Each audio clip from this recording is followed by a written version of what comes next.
काफ़ी लोग दिवाली, धनतेरस या फिर अक्षय तृतीया के वक्त सोने या चांदी के बार या फिर सिक्के खरीदना पसंद करते हैं। इस बार आशीष जी क्यों मना कर रहे हैं कि सिक्के बाय करना सही नहीं है, इसके पीछे क्या रीज़न है? और अगर आप फिर भी बाय करना चाहते हैं तो किन बारीकियों के बारे में ध्यान देना चाहिए, इन सब बातों के बारे में डिस्कस करेंगे। तो आशीष जी, सबसे पहले तो आप ये बताएं कि आप सबसे पहले, अगर जैसे आप बोल रहे हैं कि सिक्के या फिर बार खरीदना इस बार सही नहीं रहेगा, तो इसके पीछे क्या रीज़न है? देखो विनोद जी, बिल्कुल सही कहा आपने। एक और चीज इंपॉर्टेंट है, वीडियो के अंत तक बने रहें। मैं सभी व्यूअर्स को कहना चाहूंगा, आज हम डिस्कस करेंगे कि अगर आप सोने के या चांदी के बर्तन भी काफी लोग खरीदते हैं विनोद जी, सिक्कों के अलावा या बार के अलावा, अगर खरीदने जा रहे हैं, क्योंकि आपके लिए सबसे मेन चीज ये होनी चाहिए कि अगर जब आप उसको आज खरीद तो रहे हैं, पर जब बेचने जाएं तो आपको पछताना ना पड़े। तो वो 5 बारीकियों के बारे में डिस्कस करेंगे जिनका आपको भरपूर ध्यान रखना है पैसे देने से पहले। तो आपने जैसे बोला, इस समय प्रीमियम बहुत ज्यादा चल रहा है विनय जी। अगर हम चांदी की बात करें, स्पेशली 20% का एमसीएक्स स्तर के अगर आप भाव देखते हैं, और अगर वहीं जाके आप ज्वेलर के पास भाव पता करते हैं, तो 20% का हाईएस्ट प्रीमियम इस वक्त देखने को मिल रहा है, जैसा प्रीमियम आपको पहले कभी देखने को नहीं मिला है। यही एक बड़ा रीजन है कि 20% प्रीमियम पे आप अभी निवेश करेंगे अगर आपको फिजिकल चांदी खरीदनी है। सोने में प्रीमियम फिर भी कम है, तो अगर आपको इस शुभ अवसर पर कुछ खरीदना ही है तो सोने के सिक्का छोटा मोटा खरीद सकते हैं, कोई बड़ा निवेश ना करें। निवेश कैसे करना चाहिए वो भी हम डिस्कस कर लेंगे, बट हाँ, अभी हाई प्रीमियम को देखते हुए 20% तो आप अभी एक्स्ट्रा दे देंगे। उसके अलावा आप 3% जीएसटी देंगे। उसके अलावा सिक्के और बार में कुछ मेकिंग चार्जेस भी लगते हैं, और उन मेकिंग चार्जेस को कम कैसे करना है वो भी डिस्कस करेंगे। इसलिए मैं कह रहा हूं कि इस बार आप एक बार जाके देख लें, जब भी आप खरीदने जाएं। अगर आपको एमसेक्स स्तर से सिर्फ 4 से 5% का प्रीमियम देखने को मिलता है प्राइस में, तो आप बिल्कुल जाके लें, अपना शुभ दिन मनाएं, और आपको बिल्कुल मैं चाहूंगा आपके घर में सुख समृद्धि और लक्ष्मी का प्रवेश हो। बट अगर ये प्रीमियम 20% है तो मैं बोलूंगा इस शुभ दिन में आप थोड़ा सा खरीद लें सगन के लिए। बाकी आप अपना डिले करेंगे या दूसरे इन्वेस्टमेंट की तरफ जाएंगे तो आपके लिए बेटर रहेगा एज कंपेयर टू सोने के सिक्के या चांदी के सिक्के या बार लेने के कंपैरिजन में। तो आशीष जी, यहाँ पे पहले मैं गोल्ड पे बात करूँगा और फिर सिल्वर के सिक्के की बात करूँगा कि अगर मैं गोल्ड का बार या फिर सिक्का ख़रीदना चाहता हूँ तो उस केस के अंदर प्रीमियम को एक बार के लिए हम छोड़ते हैं कि प्रीमियम कितना है, बट अगर मैं सिक्का खरीदने जा रहा हूँ या बार खरीदने जा रहा हूँ तो मुझे किन किन बातों का ध्यान रखना चाहिए? दूसरा, मुझे कैसे पता लगेगा कि जो सोना है, वो हमें पता है कि 24 कैरेट 22 कैरेट ये सब चीज़ें हैं, कि हॉल मार्किंग भी है, बट उस केस में मुझे कैसे पता लगेगा कि इसके अंदर मिलावट नहीं है या फिर इसके अंदर हॉलमार्क आने के बावजूद भी ये सब कुछ सही मुझे सोना मिला है? देखो, बिल्कुल सही कहा आपने विनय जी, बीआईएस हॉलमार्क मैंडेटरी कर दिया गया है सोने के लिए, पर चांदी में तो वो भी मैंडेटरी नहीं है। और सबसे ज्यादा गड़बड़ चांदी के साथ ही होती है। तो सोने की पहले बात कर लेते हैं विनय जी। सोना जब आप खरीदने जाएं तो सोने की शुद्धता दो तरीके से मेजर की जाती है, कि आप कितने कैरेट का सोना खरीद रहे हो और कितनी उसकी फाइनेस है। जैसे हम सब जानते हैं कि अगर आप कॉइन या बार खरीदते हैं तो आपको 24 कैरेट का खरीदना चाहिए। 22 कैरेट के नॉर्मली ज्वेलरी बनती है। 18 कैरेट की जो होता है, वो जो ज्वेलरी बनती है उसमें डायमंड लगाना आसान होता है या बेटरमेंट होता है।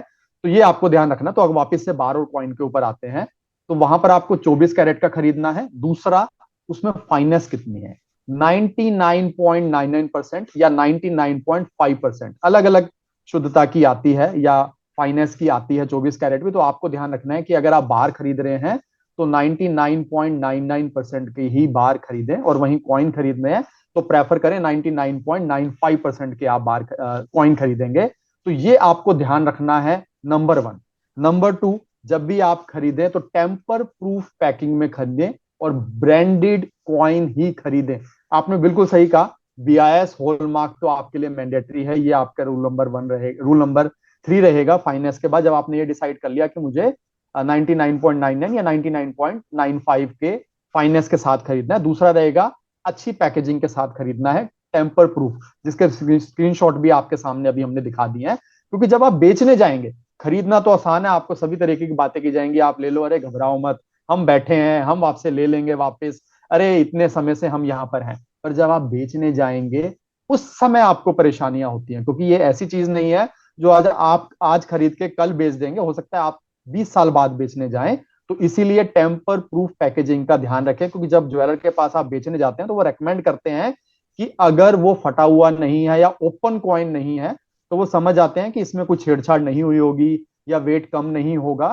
टेम्पर प्रूफ के केस में जो भी उस पर डिटेल लिखी होती है उसको मान लेते हैं, हालांकि फिर भी वो उसको खोल के उसकी प्रायोरिटी वगैरह चेक करेंगे, उसका वेट चेक करेंगे, पर वो आप अपने आप को बेसिकली प्रूफ कर पाएंगे कि देखो टेम्पर प्रूफ पैकिंग के अंदर है। तो ये हो गया, आपका ध्यान रखना है। इसके अलावा बीआईएस हॉलमार्क का बिल्कुल ध्यान रखना है कि बीआईएस हॉलमार्क के ही सोने के सिक्के और बार खरीदने हैं, क्योंकि एटलीस्ट अब आपके पास गवर्नमेंट एजेंसी है जो अगर गड़बड़ होती है तो उस केस में आपकी सुनवाई होगी। अगर ऐसा नहीं होता है तो आपकी सुनवाई होने के चांसेस कम हो जाते हैं। और साथ में बिल जरूर लें। 3% जीएसटी बचाने के लालच में अगर आप बिल नहीं लेते हैं और आपके साथ कुछ धोखाधड़ी हो जाती है, फिर तो आपकी कहीं सुनवाई नहीं है। कोई भी कह देगा जी हमसे तो लिया ही नहीं है उन्होंने। तो बीआईएस हॉलमार्क और बिल आप जरूर लें। और उस बिल में ध्यान देखने वाली बातें यह है कि उसमें गोल्ड का रेट या सिल्वर का रेट अलग से लिखा हुआ होना चाहिए। उससे आपको पता लगेगा कि आप कितना प्रीमियम दे रहे हैं। दूसरा, मेकिंग चार्जेस उसमें कितना दे रहे हैं, और जीएसटी बिल्कुल बाकायदा सही तरीके से लिखी होनी चाहिए। ये चीजें बीआईएस हॉलमार्क और बिल होगा।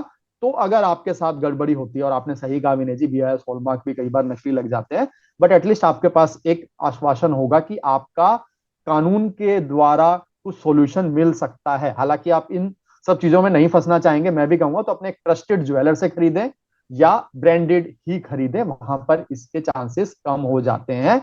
ये मेरे लिए आपके लिए कहना होगा। उसके अलावा जैसे मैंने बोला, अगर आप ईज ऑफ सेलिंग के बारे में सोचते हैं तो ध्यान रखें कि अगर आप लोकल ज्वेलर से खरीदते हैं तो उनसे लिखवा लें, उनके साइन करवा लें कि जब हम बेचने आएंगे उसकी क्या टर्म्स एंड कंडीशन होंगी, कितनी उसमें कटौती करेंगे। हालांकि कटौती 0% होनी चाहिए वहां पर, फिर भी उनका बाय सेल का रेट अलग अलग होता है। और ध्यान रखने वाली बात है, कहीं आप ज्वेलर से बहस करने लग जाए, जीएसटी वापस नहीं होता है, तो जीएसटी तो आपका गया, वो निवेश का जो आपने किया है जीएसटी तो आपको नहीं देना होगा। ध्यान रखें कि जल्दबाजी में सोना चांदी ना बेचें, क्योंकि सोने चांदी पे long term capital gain tax और short term capital gain tax का भी ध्यान रखें, क्योंकि short term capital gain tax होने के किस सिचुएशन में आपका जो भी प्रॉफिट होगा वो सीधा सीधा आपकी आमदनी में जुड़ जाएगा, और आप 30% के ब्रैकेट में आते हैं तो आपको अच्छा खासा टैक्स भी देना पड़ सकता है। तो गोल्ड के कॉइन और बार खरीदते वक्त ये ध्यान रखें। और बार खरीद रहे हैं तो मैं बोलूंगा आप ज्वेलर के कंपैरिजन में बुलियन ट्रेडर से खरीदेंगे तो आपके मेकिंग चार्जेस नेग्लिजिबल हो जाएंगे,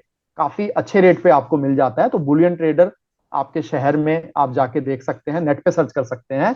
तो ये बारीकियां आपको ध्यान रखनी है गोल्ड के कॉइन या बार लेते हुए विनय जी। तो आशीष जी, आपने गोल्ड का काफ़ी डिटेल में बताया। यहाँ पे हमारी एक सेफ्टी पॉइंट है हॉल मार्किंग, बट सिल्वर के अंदर हॉल मार्किंग नहीं होती है, और सिल्वर नॉर्मली बहुत कम क्वांटिटी में लिया जाता है, या फिर अगर मैं देखूँ तो कोई छोटी मोटी चीज़ें ली जाती हैं, और उस केस में मिलावट होने के भी काफ़ी ज़्यादा चांसेस होते हैं, क्योंकि कोई रेपुटेटेड ज़्यादा ज्वेलर्स या फिर सिल्वर की शॉप्स कम होती हैं, तो लोकल मार्केट से ही सिल्वर लिया जाता है। तो उस केस के अंदर अगर मैं सिल्वर का कॉइन ले रहा हूँ तो मुझे कहाँ से लेना चाहिए, कैसे पता करें कि इसमें मिलावट नहीं है, और दूसरा किन बातों का ध्यान रखना चाहिए? बिल्कुल विनय जी, सरकार ये कदम उठा रही है। हालांकि बीआईएस हॉलमार्क अब सिल्वर में भी पॉसिबल है, उसको मैंडेटरी नहीं किया गया, हो सकता है कि अगले 6 महीने में उसको मैंडेटरी कर दिया जाए। अभी के लिए वॉलेंट्री है। कोई ज्वेलर या बुलियन ट्रेडर चाहता है अपनी सिल्वर को बीआईएस हॉलमार्क करवाना तो उसको करवा सकता है। और आपने सही कहा, सबसे ज्यादा प्रॉब्लम सिल्वर में ही होती है, और उसको बेचने के वक्त आपको सरप्राइजेस मिलते हैं सिल्वर के टाइम पे, क्योंकि वहां पर आपको फिर ज्वेलर या जहां से आपने खरीदा है वहां पर बताया जाता है कि नहीं जी यहाँ तो हम आपको 70% ही देंगे, 80% ही देंगे। और खासकर बर्तनों में ऐसा होता है सिल्वर के लिए। तो अगर आप इस शुभ अवसर पर, इस दिन अगर आप सिल्वर खरीदने की सोच रहे हैं, धनतेरस, दिवाली, अक्षय तृतीया के फेस्टिवल सीजन में, तो आप ध्यान रखें कि उन जगह पर प्रेफर करें जो वॉलेंट्री भी बीआईएस हॉलमार्क सिल्वर पर लगा के दे रहे हैं। आपके लिए बेटर रहेगा बर्तनों को प्रेफर ना करें, उसकी जगह पर आप बार या कॉइन को प्रेफर करेंगे लिए तो अच्छा रहेगा। हालांकि कॉइन में भी काफी ज्यादा परेशानियां देखने को मिलती हैं, बार में फिर भी कम है। बाकी जहां पर आपका पूरा विश्वास हो वहीं से ही आपको सिल्वर खरीदना चाहिए। मोरलेस रूल जो हमने गोल्ड के लिए बताए वैसे ही सिल्वर के लिए भी हैं, कि वहां पर आप जो है फाइनेंस कितनी शुद्धता है उसको ध्यान से देखेंगे, बिल जरूर लेंगे, वहां पर उसकी डिटेल मेंशन करवाएंगे। एक और ध्यान रखने वाले की बात है कि अगर आप बैंक से कॉइन लेते हैं या बार लेते हैं तो वो वापस नहीं लेते हैं, वापस आपको ज्वेलर के पास ही जाना होगा। पर बैंक के साथ आप ये मान सकते हैं कि वहां पर कुछ गड़बड़ नहीं होगी। तो लेना चाहें तो आप बैंक से ले सकते हैं सिल्वर या गोल्ड के कॉइन या बार। इसके अलावा सिल्वर में ध्यान रखने वाली बात यह है कि अपने ट्रस्टेड ज्वेलर या रिफाइनरी से ही लें। उसके अलावा यहां पर भी बीआईएस हॉलमार्क का ध्यान रखें। प्रेफर रहेगा कि आप अगर सिल्वर में निवेश की सोच रहे हैं और इस शुभ दिन आज को कुछ मेटल खरीदनी है तो सोना खरीदें, और सिल्वर में निवेश करना है तो ईटीएफ की तरफ अपना रुख करें, क्योंकि ईटीएफ आपको ऑनलाइन के माध्यम के द्वारा आपको एमसीएक्स पे जो लेवल रहते हैं उसी के आसपास ही प्राइस देखने को मिल जाता है। हालांकि अभी ईटीएफ में भी प्रीमियम देखने को मिल रहा है, तो थोड़ा रुकेंगे तो आपके लिए अच्छा रहेगा। तो इनफैक्ट देख लें, कंपैरिजन कर लें कि एमसीएक्स पे आपको क्या भाव देखने को मिल रहा है और ईटीएफ में क्या भाव देखने को मिल रहा है, क्योंकि हमारा वीडियो दोबारा आए ना आए तो कंपैरिजन आपको खुद से करना पड़ेगा। गूगल पे आप जाके आराम से देख सकते हैं। तो ईटीएफ का माध्यम सिल्वर इन्वेस्टमेंट के लिए बेटर रहता है। कौन सा ईटीएफ आपको लेना चाहिए उसके लिए हम एक अलग से वीडियो ले आएंगे। अगर आप चाहते हैं कि इस तरह के वीडियो हम बनाएं और ईटीएफ का वीडियो बनाना चाहिए तो गोल्ड का कौन सा ईटीएफ बेटर रहेगा, सिल्वर का कौन सा ईटीएफ बेटर रहेगा, उसको हम अगले वीडियो में कवर कर लेंगे।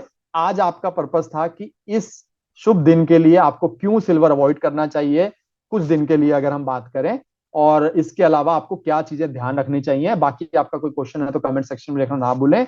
आपका दिन शुभ रहे। आज का वीडियो हम यहीं खत्म करते हैं। थैंक यू, धन्यवाद।